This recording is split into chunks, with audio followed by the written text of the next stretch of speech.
Hi everyone, welcome to my channel Biocatalyst 2021.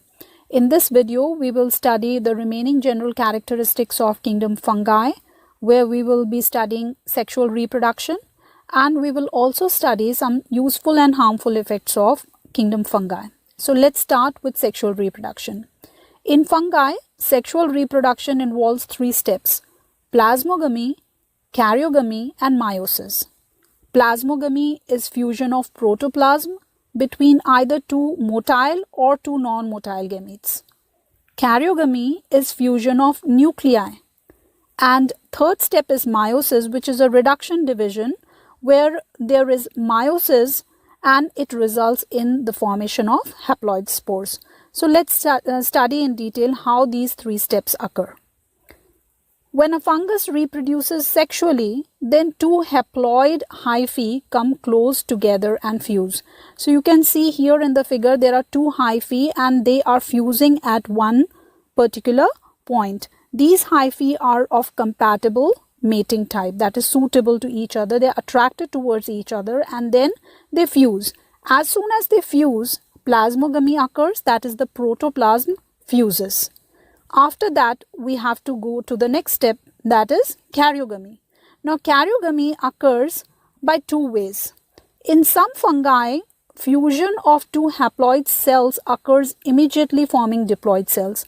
That is, as soon as the cells meet, that is the protoplasm meets, the nuclei also fuses instantly and a diploid cell is formed. But in other fungi, an intervening dikaryotic stage occurs, which is N plus N stage. This phase is called dikaryophase and the cell is called dikaryon. That is, in these types of fungi, the two cells, when they meet together, the two hyphae meet together, the protoplasm fuses, but the nuclei, they remain separated. They do not fuse with each other. So such a stage is called dikaryotic stage or dikaryophase, which is an N plus N stage because naturally the two nuclei have not fused. And you can see it in the figure. It is shown that these are the two different nuclei which is present and they haven't fused. So this is a dikaryon and this is a phase which is dikaryophase. Later the two nuclei will fuse and it will form diploid. So karyogamy occurs in some fungi quickly. That is, the two nuclei fuses quickly and they form a diploid cell. But in other kinds of fungi, there will be a short dikaryophase where the nuclei will not meet, later they will meet. So once the nuclei meet, then now the cell is diploid. Now because the cell is diploid, it has to become haploid because actually fungus have major haploid organism. The diploid phase is only this much. So now they have to undergo meiosis. So that is the third stage of sexual reproduction. The fungi will form fruiting bodies in which meiosis occurs and haploid spores are formed. So that is how the sexual reproduction occurs. We have done that there are three steps which are involved in sexual reproduction. The first one is plasmogamy, where the protoplasm will fuse. Second step is karyogamy, where the nuclei will fuse. The nuclei may fuse either quickly and form diploid cell, or there may be a short dikaryon, that is a dikaryophase, where the two nuclei will not meet and after some time they will fuse and they will form a diploid cell. Then comes the third stage, that is the meiosis, where there will be reduction division and haploid spores are formed. Now let's study some uses of fungi. Fungi is used as food in the form of mushrooms.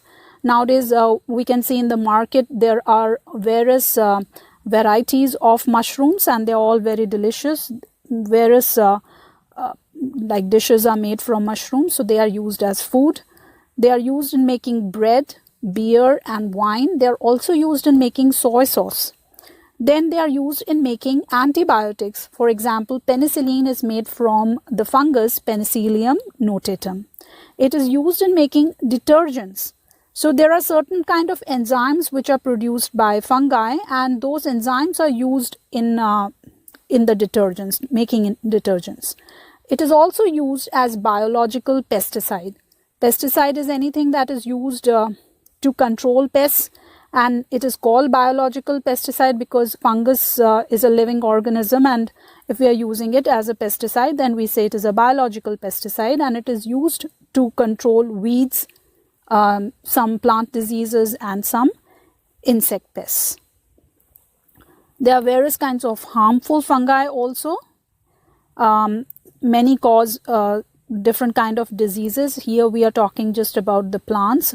It causes two types of diseases, rice blast disease and wheat rust. Wheat rust is caused by a fungus which is called Puccinia. And here we can see in the picture, there is a picture of rice blast and wheat rust. Rice blast disease causes lesions on the leaves and stems, even the seeds and the roots.